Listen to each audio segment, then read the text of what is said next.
شتا يعني مخبوزات، يعني ما ينفعش نبدأ الشتا وما نعملش مخبوزات لأولادنا. تعالوا معايا كده هنعمل مع بعض احلى صينيتين مخبوزات. دي خليط النحل، واحدة بالجبنة واحدة بالشوكولاتة. كملي معايا الفيديو للاخر وهتشوفي عملتهم ازاي. نبدأ مع بعض كده ونقول بسم الله ونصلي على الرسول. اللهم صل وسلم على سيدنا محمد. نقول مع بعض المكونات كده بسيطة ومش هتكلفك كتير، وحاجة كده خير في البيت كده بيبقى حتة جميلة. هنشوف مع بعض الاول المكونات. هنا انا هعمل حوالي كيلو دقيق عشان هقسمه نص شوكولاتة ونص جبنة، يبقى انا معايا كيلو دقيق، ومعايا كيس خميرة فورية، وديت سمنة بدرجة حرارة الغرفة، ومعايا لبن نيدو حوالي 3-4 معالق، ودي نص كوباية سكر، ومية للعجن وبتبقى دافية. تمام اهي، ولو احتاجنا تاني بنزود. اول حاجة اهو، هنجيب اول حاجة معانا طبق للعجن. نشوف زي ما احنا كده اوريكم دلوقتي اهو. كده اول حاجة هنحطها في الطبق هو ايه؟ الخميرة الفورية اهو. نحط الخميرة الفورية وبعدين لبن البودرة، بيخلي العجينة طرية وجميلة، يعني ما تتخيليش طعمها بيبقى عامل ازاي اهو. وبرضو لو عايزة تستغني عنه براحتك، مفيش مشكلة. بعد كده هحط السكر. تمام، وبعدين هنا المية دافية. هنا بتبقى ايدك كده يعني يدوبك دافية خالص، ما بتبقاش سخنة، عشان ايه؟ ما تموتش الخميرة منك. هفضل اقلب كده عشان انشط الخميرة معايا اهو. وبعد كده هحط السمنة، بس اقلب كويس عشان كل المكونات تدوب مع بعض والخميرة تتنشط كده وتتفاعل معايا. والسمنة ديت بتبقى ايه؟ بدرجة حرارة الغرفة، يعني بتبقى سهلة، اول ما تتحط في المية بتدوب على طول وبتتعجن معاكي وبتبقى كويس. ما عندكيش سمنة، مش متوفرة عندك، حطي زيت، مفيش مشكلة اهو. زي ما انتوا شايفين اهو، اقلب كويس. وبعد كده بقى هنزل بالدقيق حبة حبة كده. ما تنسوش بقى يا جماعه تسموا الله كده وتصلوا على الرسول، اللهم صل وسلم على سيدنا محمد. ولو لسه مشتركتيش في القناه اشتركي وحطي لايك وفعلي الجرس عشان يوصلك كل جديد. ولو لسه جديده، دي قناتي انا رانيا، بقدم محتوى طبخ، بقدم وصفات سهله وبسيطه وتنفع لميزانيه اي بيت مصري. دلوقتي بقى انا حطيت الدقيق، هعمله دلوقتي بايدي لان مش هينفع بالمضرب اه. هنا بقى انا هحتاج ميه لانها لسه ما اتعجنتش كويس. هزود ميه بس هزودها بالتدريج، عشان ما اجيش مره واحده احط الميه وفي الاخر العجينه لزقت في ايدي واحتاجت دقيق وكده. وما فيش مشكله برضو لو زادت منك الميه واحتاجت دقيق، تقدري تزودي دقيق لحد ما العجينه تلم معاكي عادي، ما فيش اي حاجه اهو. احط تاني. شايفه لو انت ملاحظه معايا انا بنزل الميه ازاي؟ مش بنزلها كلها مره واحده اه. حابة انت تعملي نص كيلو دقيق عادي، تزودي عن الكيلو برضو عادي. انا كنت عاملة كيلو عشان انا كنت عاملة حسابي ان انا هعمل نص جبنة ونص شوكولاتة اهو. اهو شوفي هنا العجينة خلاص بدأت تلم اهي. هنا بقى هبدأ احط كده حوالي معلقتين زيت وعجينها تاني على عشان الزيت يتشرب كده. وبعد كده هنزلها على الرخامة واختمها كده مرتين 3 زي ما هتشوفوا معايا دلوقتي. كملي بس معايا الفيديو للاخر وان شاء الله هتعجبك وهتقومي تعمليها للاولاد اهو. شوفي بتلمي معايا والعجينه طريه وملمسها ناعم اهو. كده بقى انا حطيتها على الرخامه بخدمها اهو. سهله جدا وبتتعمل معايا ومش متعبه خالص اهو. ما تخافيش منها، بتتعمل معاكي باقل حاجه، ما بتتعبش بصراحه اهو.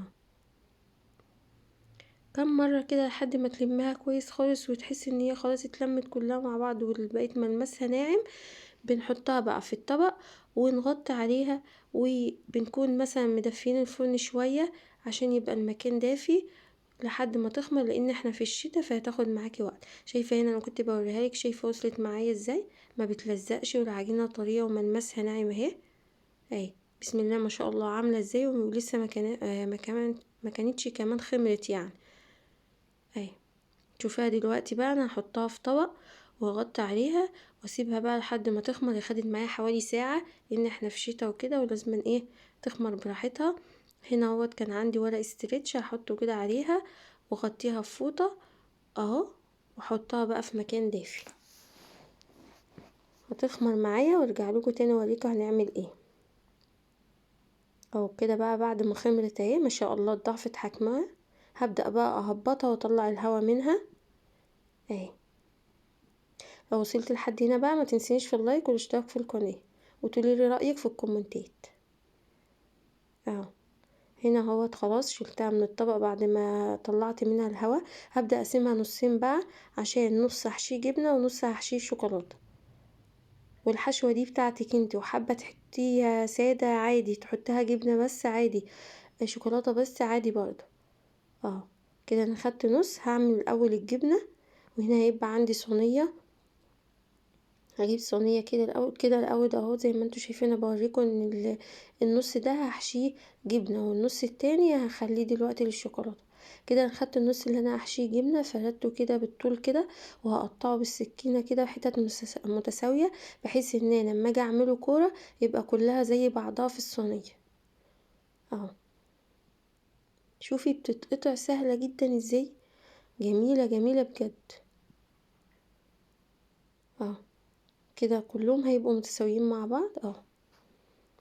هنا بقى ببقى جايبة هنا صينية وهحط حوالي معلقة زيت كده في الأرضية اهو، وبفرشة كده وهحاول ايه ابطن ارضية الصينية كلها وفي الجناب كده عشان ايه العجينة ما تلزقش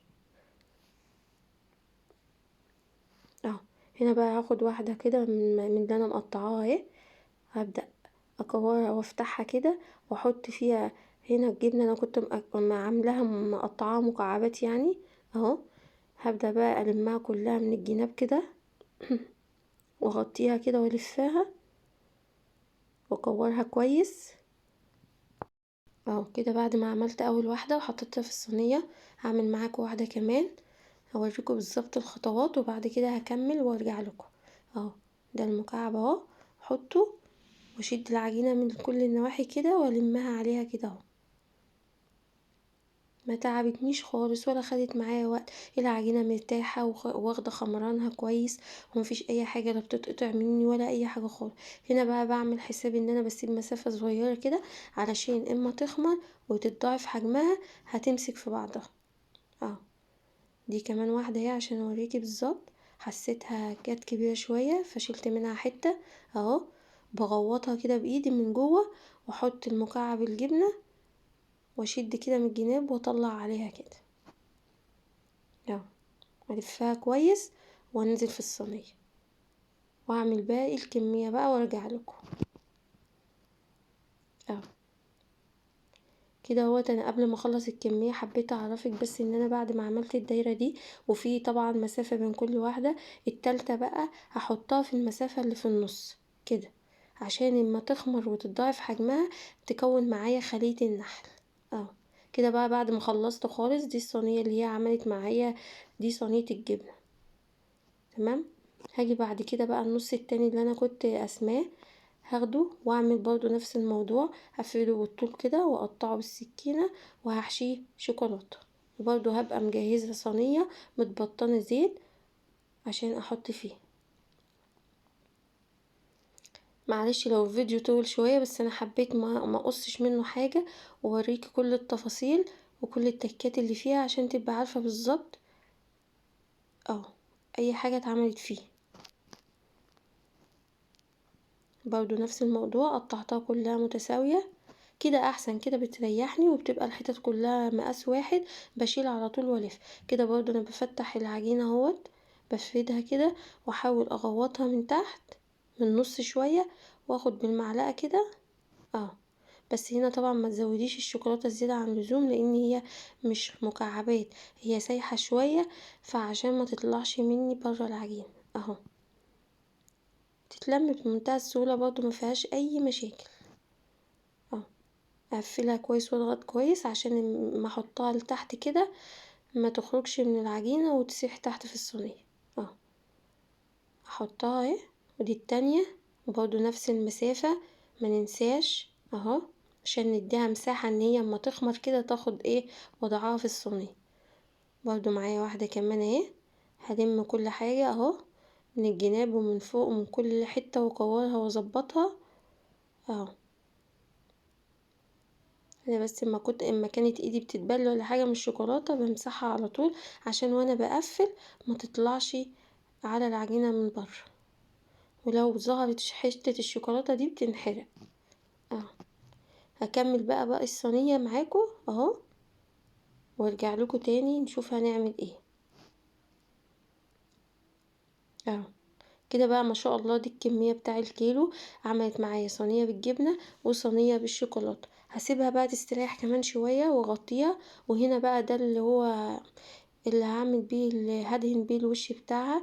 هنا صفار بيض وحبة لبن ومعلقة خل صغيرة عشان تشيل الزفارة، واقلبها واديها بالفرشة كده على وش الصينية، بس بعد ما ترتاح كويس كده وايه، وابدأ ادخلها الفرن. قبل ما ادخلها الفرن هعمل بالفرشة كده على وشها ايه. هنا بقى في المرحلة دي كنت بقولك تستريح. هنا بقى بعد ما استريحت خلاص وكنت خلاص الفرن ولعته وكده، هنا المرحلة بقى دي بتاعت السوا بقى. بوريكي شكلها ما شاء الله، شفتي اتضاعف وعمل ازاي ما شاء الله. هنا بقى بعد ما خلصت شايفة الشكل واللون. وهوريكي دلوقتي واحدة من الشوكولاتة وواحدة من الجبنة، طرية وهشة وجميلة. لو وصلت لحد هنا ما تنسينيش في الاشتراك واللايك، وتقوليلي رأيك ايه في الكومنتات اهو.